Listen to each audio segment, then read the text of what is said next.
Hey guys, what's going on? And welcome back to this video for Legends of Runeterra. My name is Zenitton. I hope you're all doing great today. The spoiler season for Cosmic Creation is continuing. Sadly, we have no champion for today. But what we do have are two whole landmarks. Both for one for Ionia, one for Freljord. One of them's good. At least I think it's good. And the other one I think is not so good. But yeah, so enough of rambling. Let's go and take a quick look at the Ionia and Freljord landmark and the other cards too. There are more than just landmarks. So, here we go. Alright, so lots of cards here to talk about, a lot to unpack. Overall, quick first impression looking at the cards. I'd say I'm not too impressed by anything here. Except for the Scargrounds. The Scargrounds I think is the best card here. And the Monastery, I think, is just bad. And when you put it up against Scargrounds, it looks even worse. But I think Monastery has potential. So let's talk about them each individually. First off, let's start at the very top. We got Monastery of Hirana. This is Ionia's landmark, their first landmark. It is, as I said, 3 mana. At the start of the round, you get to create a Sanctuary in hand. As one of my viewers actually put it, we've been seeing a lot of these kind of cards where they are giving you value, giving you cards that are created at the start of a round and just fleeting, so you have to play it for that round. I personally like this kind of design because I'm a big fan of cards that just generate value and just give you more and more value the longer and longer they live. So I like this style of card. No, I don't like Monastery itself. I think it's a little too weak. It falls into the landmark problem, which is usually to play a landmark, you have to take a turn off. Which is why if a landmark's good, it's usually cheap, as seen in the Star Springs landmark and the Slaughter Docks landmark. I believe that's the name of the Bilgewater landmark. Meanwhile, things like Howling Abyss, the 7-mana landmark, are kind of meh. It also doesn't help that Howling Abyss is kind of meh itself. Like, why play Howling Abyss when you could just ramp further and go and play Field of Rush, right? Or War Mothers if you feel like being a little more classic. But yes, so Sanctuary, I don't believe I talked about this yet. Sanctuary is a 1-mana burst spell. It's fleeting. Recall an ally. Can't be cast in combat or in response to a spell. It has that gem speed. So, like, it's burst speed, but not really burst speed. It kind of has to have that because if you could use this during combat, this card would be kind of busted. In all honesty, you would just use it to get really good blocks. You could use it to save things from combat tricks. It's like, oh, you're trying to play single combat? I'll recall my ally. You're trying to play Vengeance? I'll recall my ally. Oh, you played Pale Cascade to make a trade favorable? I'll recall my ally. So it has to have this, really, which is fine. If it didn't have that line of text, Monastery would have to be like an 8-mana card or something, because that would be super nuts. But yeah, I have already seen a lot of people already saying this card is useless. There's no deck that wants this card.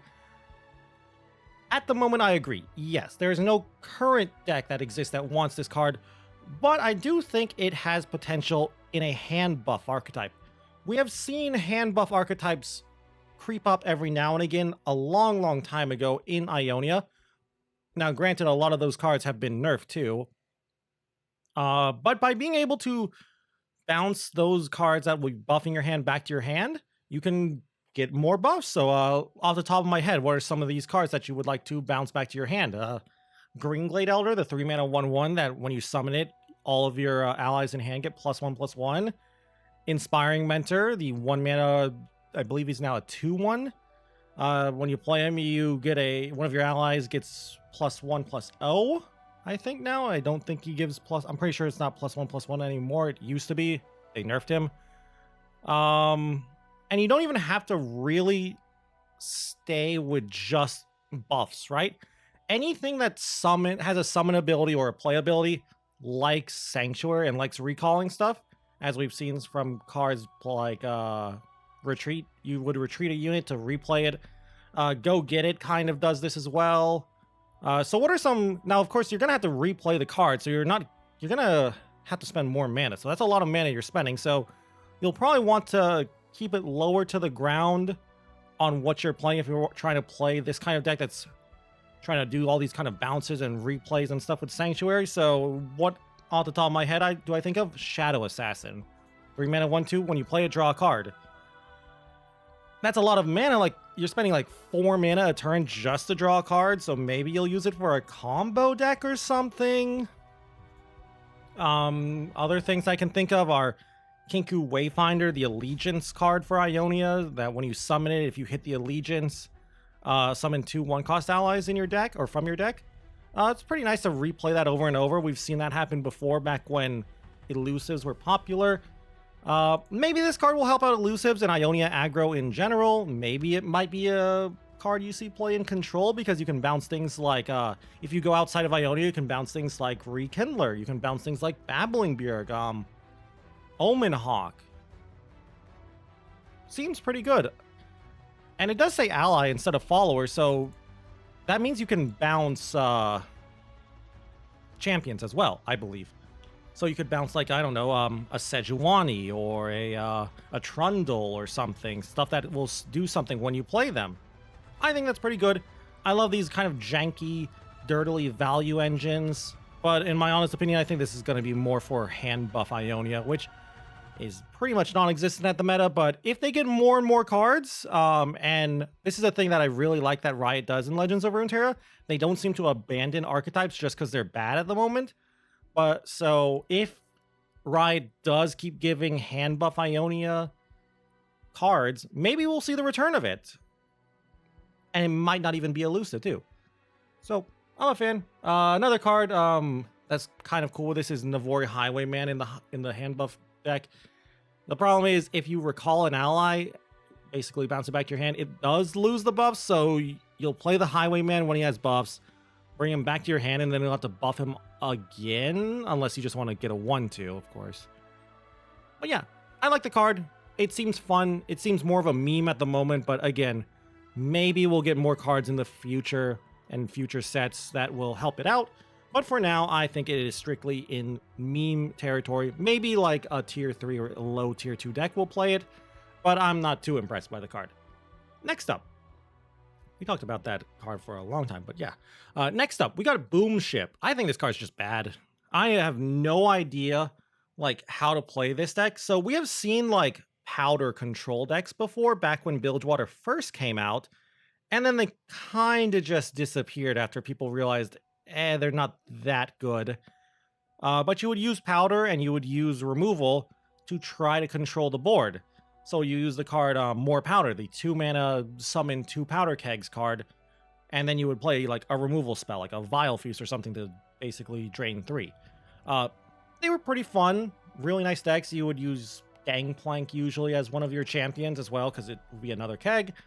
The reason I don't like Boom Ship purely is because of the slow speed, in all honesty. I really don't like spells that are slow, especially if they're damaging, like spells that need to deal damage, or just like damage-based spells. I want them to be fast, really, at the very least. Obviously, Burst would be OP, because then it's like, how do you interact? Lull interaction. But I really don't like Boom Ship being slow speed, because like, it makes it open, it leaves it open and weak to open attacks. You can't really use it as like in the middle of combat as well. I'm just not a fan of it.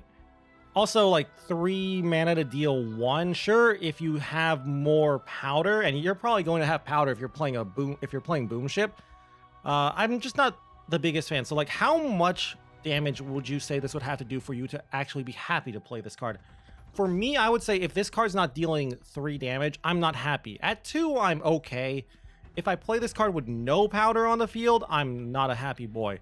So let's say you have 5 mana. So you play More Powder, the get 2 powder kegs card, and then you play Boom Ship. That is a 3 mana deal 3, and then you will get 3 powder kegs. Is that worth 5 mana and 2 cards, in your opinion? In my opinion, it's not. Also because, here's the thing, powder kegs are 0/1s. Watch out for Vile Feast and Withering Wail. I don't know. I just don't like slow speed spells. I keep repeating it, but I'm just not a fan of this card. It seems fun though. Like the meme deck, Unyielding Spirit Powder Kegs, probably loves this card, but Again, mostly a meme deck. Still though, maybe I'm missing something with a card. Maybe it's actually nuts. I don't think so. I think it's kind of mediocre. I don't think it has a home in any deck. I don't think any deck really likes this card. So yeah. Next up though, let's talk about It That Stares. Let's go clockwise here. It That Stares is an 8 mana 8/8. When you play it, you can choose to either obliterate all landmarks or deal 2 to all other units. I kind of wish it would just say like, just change the wording a bit so it says like deal 2 to all other units and obliterate anything that dies. Just because like, just to stop like, you know, dying stuff, if that makes sense. But yeah, I don't think this card is really meant for constructed, if that makes sense. I think this card is more of a expedition card. I think you might play it as a one of in some ramp decks over maybe an Ice Quake, but again, you have to remember Ice Quake's a spell. You can use spell mana, so it's not really an 8 mana card. And sure, it hits landmarks too. I believe this is Freljord's first card that actually deals with landmarks. I don't think they've ever had a card that can actually hit landmarks, so that's good if you're playing a deck that plays Freljord and its other region can't deal with landmarks, or you just don't want to play the other region's landmark removal spell. So that's nice. Definitely something. It also helps trigger Behold, so there's that if you want to play like the 2 mana 1/3 troll whose name I can't remember. I think it's like Troll Scavenger. That gets +3/+0 if you Behold 8 when you summon it. So that's nice, I guess. Also, I don't like that it's a playability instead of a summon. It's kind of weak because you can counter it. I mean, like pretty much all of these, like It That Stares and She Who Wanders, I believe, is the 10 mana 10/10 version of this card. They both are playability, so a little weak. Not a big fan of this. If I were to actually rate this now, I'd actually give it a 1 out of 5 when I do my actual ratings in the future video. 1 out of 5 stars. I just don't think it's good enough. Like, dealing 2 to everything is nice. It also hits your board, so it's an Avalanche, like I said earlier. So that's something. I really just think you're playing this card if you want to have a way to kill with landmarks and you're in Freljord. So that's it, really. So because of that, I do think it is a little bit playable and constructed as a tech card, as like a 1 or 2 of. And you should only tech it in if you're seeing something like, I don't know, Tom Soraka. But you shouldn't like play 3 of these. I don't think it's good enough. Still though, I like the card. At least the aesthetic of the card. I like the naming concept too. I like all of these cards, like It That Stares, They Who Endure, She Who Wanders, etc., etc. Next card though. Extra cute, by the way. Wiggly Burble Fish. I love this card. Too cute. 6 mana 3/1 elusive. Reduce my cost by 1 for each spell you've cast this game. When I'm summoned, create a 1-cost spell from your regions in hand. I actually think this card is constructed playable.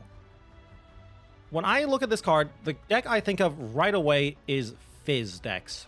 And I don't mean like Fizz elusives that are just basically elusive decks that play Fizz. I mean like Mind Meld.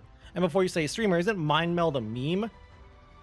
I kind of agree and would say yes, but it's been seeing a little bit of tournament success recently, Mind Meld specifically.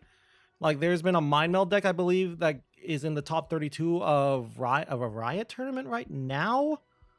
Would a Mind Meld deck actually play Burble Fish? Well, if a Mind Meld deck and a Fizz deck are not playing Burble Fish, then I don't know what deck would. And also, I like this card because it'll eventually cost 0 mana. As I understand it from the wording, I might be wrong on this, it doesn't have to be in your hand. I don't think it has to be in your hand for the discount to happen. So does that mean the discounts happen while it's in your deck? I'll have to test that out with, like, I don't know, other cards. There are currently cards in the game that are worded this way. I've never played them, though, because they're kind of bad, in all honesty. But this one's cheap. Those cards are usually like 10 mana, 12 mana, whatever. This one's only 6 mana. So you only have to cast 6 spells, and you're kind of already doing that because you're playing Fizz, so your deck's very spell heavy. And if you're playing Mind Meld, your deck's extremely spell heavy. So you'll play this as a 0 mana card, maybe play 2 of them as well. Then you'll play Mind Meld. Since Mind Meld's a slow speed spell, though, your opponent will get a chance to react. And since the wiggly Burble Fish is really, really squishy, and I don't mean that because it looks squishy, I mean like it's a 3/1, it will die to a strong gust of wind. Your opponent plays, again, Vile Feast, Withering Wail, pretty much any removal, and the Burble Fish is dead. Still, though, I like it. I think it's a powerful card. Only really goes into, like, spell-heavy decks, like Fizz and Mind Meld, really. Still, though, those decks are fun, and I think this actually might help that deck become a real deck. Next up, though, we got a spell next up. We got Homecoming. 5 mana fast spell. Recall an ally or unit, an ally unit or landmark to recall an enemy unit or landmark. This is Ionia's landmark interaction card. Seems all the regions are getting ways to interact with landmarks. I don't think Demacia has a way to interact with landmarks yet, though. I might be wrong on that. We might have seen one, or there might even be one in game that's just that bad. Because I know Bilgewater has one that's bad, the 8 mana spell that's... I can't remember the name of because it's really bad. So, like, off the top of my head, PNZ got one recently. Bilgewater has one. Here's one for Ionia, and here's one for Freljord. Shadow Isles has Crumble, and Noxus has Scorched Earth. So it's really just Demacia, right? So maybe one of the cards we'll see in Demacia will be like... I have no idea what a Demacia landmark interaction card could look like, but who knows? Back to Homecoming, though. I kind of like this card. I feel like it's weird, because, like, it's expensive, don't get me wrong, but it's kind of like Will of Ionia, because Will of Ionia is also 5 mana, and recalling a unit or landmark of your own is not necessarily a downside, because as we've talked about with Sanctuary, you can use it to replay cards that you want to replay that have good summon abilities. And then you can bounce a annoying enemy card like, I don't know, Relian Soul or Captain Farron or whatever. Another thing I like about Homecoming is it is a way to protect landmarks. We haven't really had many ways to protect landmarks outside of just, like, countering stuff, right? Like, sure, counter, like, deny and, I guess, nopify is pretty much the only way to protect your landmarks, I think. I don't actually know, but now this is another way. Now, granted, they're all still in Ionia, but that's, you know, kind of Ionia's thing. So it's kind of nice if you're playing landmarks yourself, you can use this to protect your landmark. If they're like, oh, I'll play a Scorched Earth on your, let's use the Monastery here. They're like, okay, I'm going to Scorched Earth your Monastery. And you're like, okay, I'll Homecoming to bounce the Monastery back to my hand to protect it from the Scorched Earth, and then bounce, like, I don't know, a Swain back to their hand or something. That's a huge tempo swing for them to have to replay Swain, and you get to replay the Monastery, or save the Monastery from the Scorched Earth. That's pretty nice. Now, granted, again, that's 5 mana. It has to be good for that. And it's a fast spell, so they could do something else in response to it, so not amazing. Not terrible, though. I would give this card like a 2 stars, maybe. I think it has potential, and in the right deck and in the right meta, I could see this getting played. And now, I believe we have the Scargrounds. Saving the best for last, boys. Scargrounds is Freljord's landmark, and oh boy, is Scargrounds a card. Scargrounds is a 3 mana landmark that says, when an ally survives damage, grant it +1/+0 and tough. Doesn't say it's temporary, so that means it's probably permanent, most likely permanent, probably guaranteed to be permanent. First off, you know who comes to mind with that?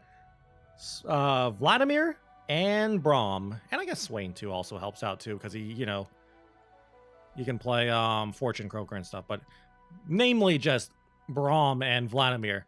BRAUM, if you are a newer player, used to have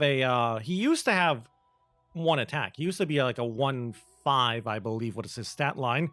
And they made him into what he is now as a 0/5 or whatever his stat line is anymore. I don't know. I haven't played BRAUM in forever. He's pretty bad, in all honesty.